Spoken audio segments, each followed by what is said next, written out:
everything gets an upgrade in the higher dimensions. Right. Everything gets an upgrade because in the higher dimensions, when you have a higher, because Earth is slowly moving into, and thank goodness Earth is not going to move into 5D instantly, because a lot of people will have a kind of a matrix shock.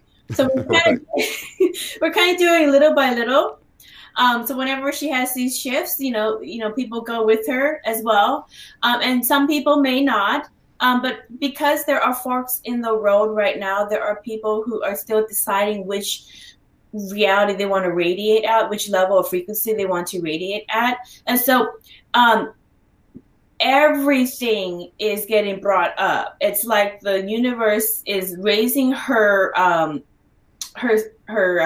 sea level, and she's taking all the old gunk from the ground on the bottom of the sea and bringing it all up. So everything is being brought up to challenge you to work through your issues. So all your secrets, all your inner demons, all your fears and phobias, all your hangups, all your relationship issues, everything is getting brought up and amplifying in these newer realities so that you can work on them. And if you don't work on them, they're just going to, because of amplification, they're going to compound and get so much worse to force you to deal with it.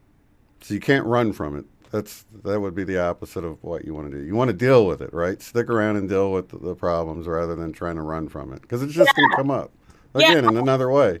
Yeah, exactly. I was just talking to somebody she had moved to Arizona, and she moved to Arizona because she was afraid of volcanoes. And so she made sure that she was not going to reside in a state that had volcanoes and botflies. She was definitely afraid of botflies. So she made sure that she didn't have that in her new residence. So she moved to Arizona. And then all of a sudden she settled in and she says, this is perfect. And then all of a sudden a Mandela effect happened. And now there's volcanoes all over Arizona. And she has picking out botflies off her leg. Oh, no. This is horrible. So all the fears came up. So she's going to deal with this. I'm going to deal with it. So she dealt with it. And now she doesn't get botfly incidents in Arizona. And, she's not as freaked out about the volcanoes. And in other realities, I never remembered volcanoes being in California. But I guess California has lots of volcanoes.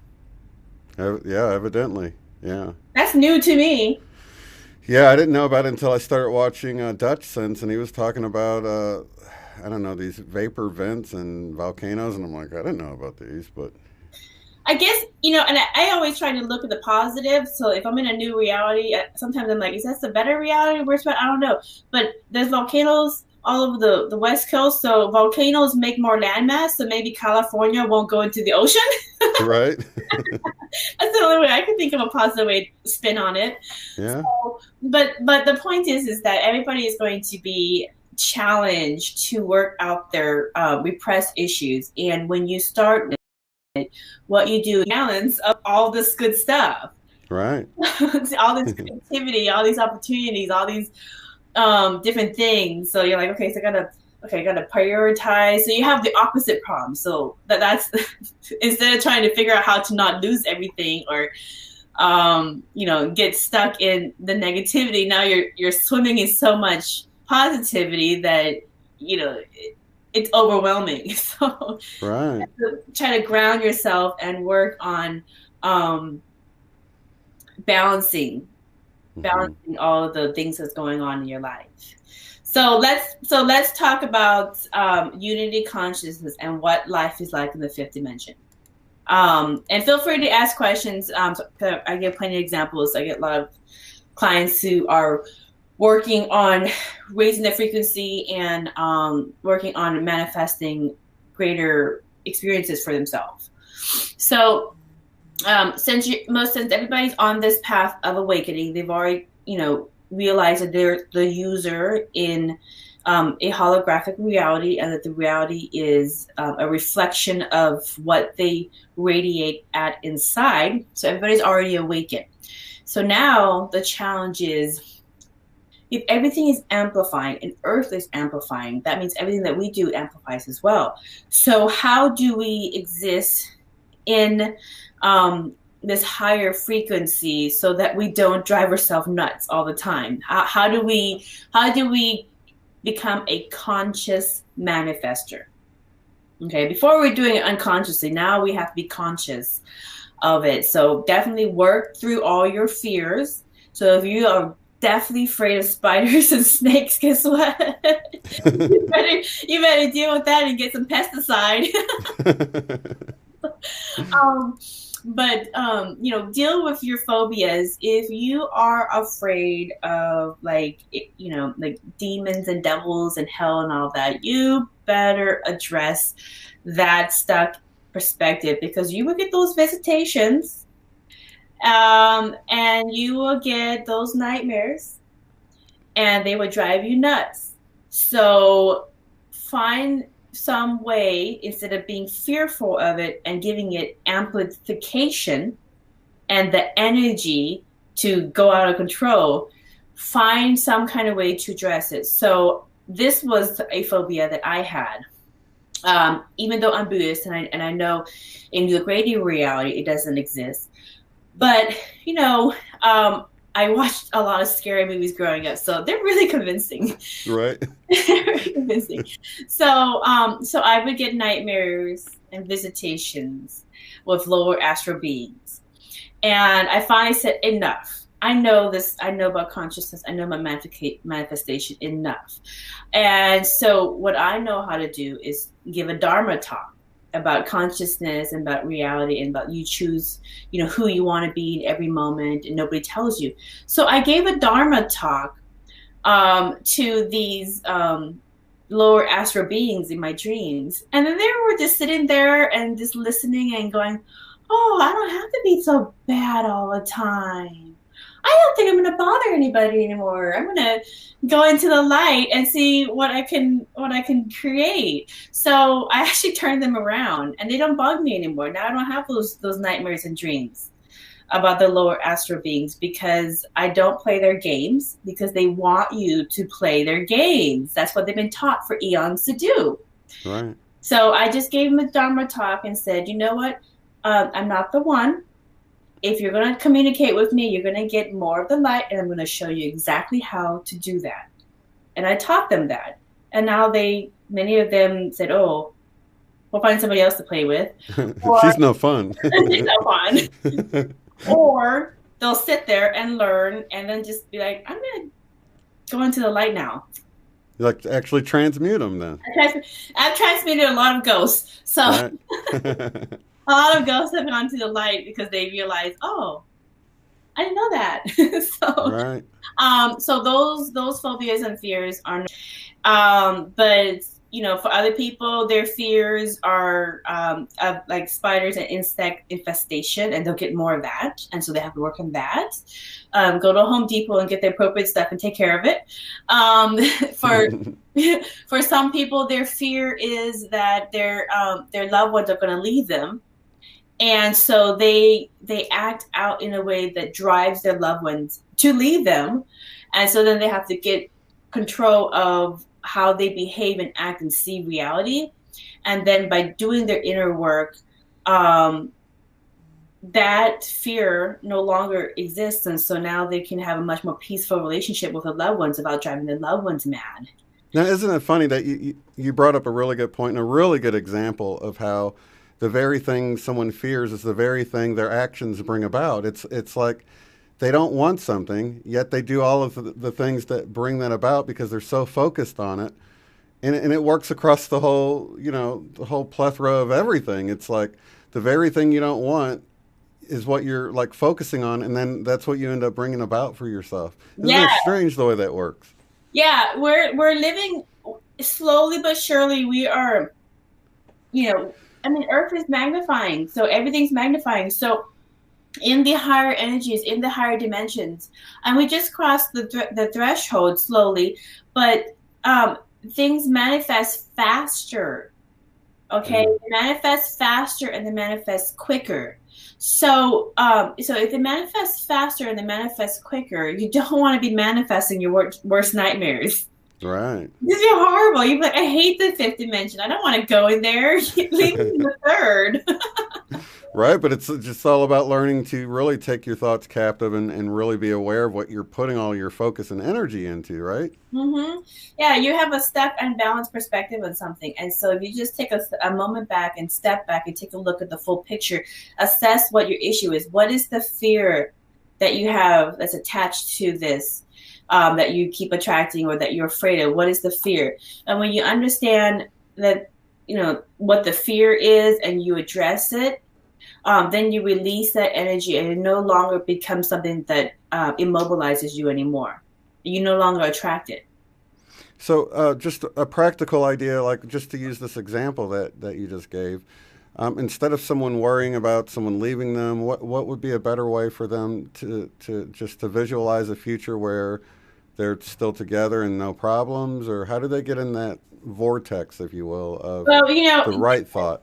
Right. Just like I said, there's like in Buddhism and Hinduism, there's multiple parallel realities. So you don't really change the reality, you just change yourself.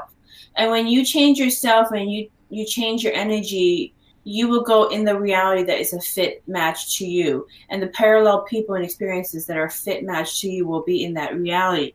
So you never change what's in the picture or in the mirror. You just change you. And when you change you, the picture changes. Right. Okay, we got to always remember that. So we need to stop trying to change everyone else, change everything else. Just accept it as it is. If something's a snake, it is a snake. You understand the boundaries that you need to have with this animal. If something's a Scorpio, it is what it is. Mm-hmm. And accept it and work with what it is. You're not going to change it into a puppy. Right. So just accept the animals for what they are, accept people for who they are, and stop trying to change the greater reality, because this reality exists for the people in this dimension to learn and grow from. And if you just work on yourself, being the best version of yourself and raising your frequency and trying to manifest and be a conscious manifester in your own world, you will do the things that make you happy, the things that bring you love, the things that bring you excitement.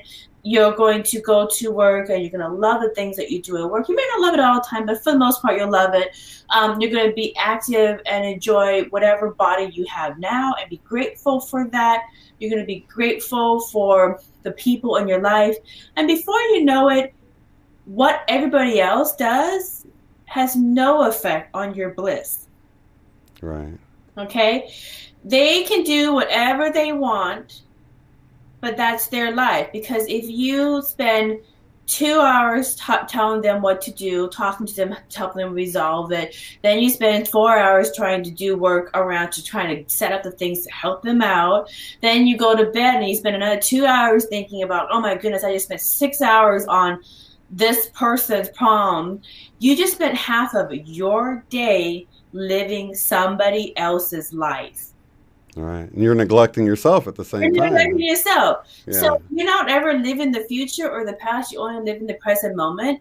And so if you're living one day at a time and trying to work with whatever elements you're working with at this present time and be present and do the best you can in whatever element you're working on right now, whatever this now moment is for yourself, that is putting the energy into bettering yourself and your creation. And so if you're spending all of your time on other people's problems, then you're not spending any time bettering yourself and your reality. So you're cheating yourself. It's an escapism. You're escaping from your life, trying to live and solve somebody else's life. But on the flip side of that, their life. If you're putting the time into yourself, then you're going to see the world changing around you. You're going to see other people changing by changing yourself, because it's a reflection of yourself, right? Right. So when you start spending time on, you wake up, you brush your teeth, you get yourself all ready, good hygiene, everything else. You go to work. You are doing your thing. Maybe you chat with people here and there. You go home, you make dinner. You do all the things, but it's still you doing you.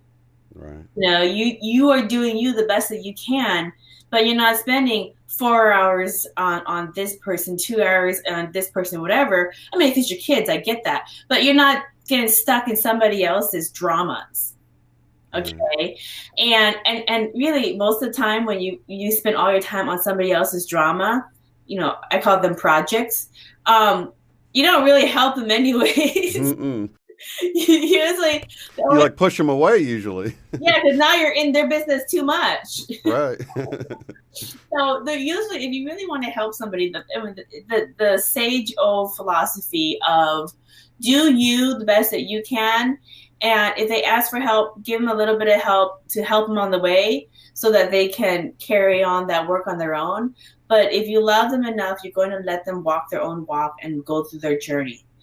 And, they have to go through their own bottom so they can lift themselves up and jump from there. And if you're constantly in the way, then you're preventing them from having that epiphany moment in their life. And that's not really love. Yeah. So once again, we see that we actually a lot of times will do the opposite of what's most beneficial for the situation. Yeah, we're trying to help, but we're really not helping. Right. Really not helping. And it's funny because, when you actually, and it seems kind of cruel, like, what do you mean you're just going to let me do what, you're not going to help me at all? I was like, nope, you're going to find your own job. Right. Oh, okay. But I'll help you with the resume, but you're going to have to apply on your own. Yeah. You're going to do the interview on your own, but if you want help, I can ask you questions and you can practice on the interview skills. Right. Or, you're going to have to work that out with your spouse. Mm-hmm. But I can give you some suggestions on what's worked for me, if you choose to use it or not. But again, you are helping, but not getting in on it. Right. Not getting deep in on it. Because most of the time, and there are some small cases here and there, but most of the time, people solve their own problems. When they finally get to a point where they've had enough of the pain. And you can't really push them you can't give them a shortcut, unfortunately. Yeah. And that's the thing. And that's what keeps people in the lower dimensions, is that they think that hanging out in these lower dimensions is going to help their loved ones. But they're not helping their loved ones. Because if they move on to a higher dimension, they're going to still have their loved ones, but they're going to see that by working on themselves, they now are experiencing a parallel reality with parallel versions of their spouse that has got it together. Right. Isn't that amazing? Yeah. It's like you're shifting channels, like you were using the TV example, but almost like you're shifting to channels with a higher frame rate or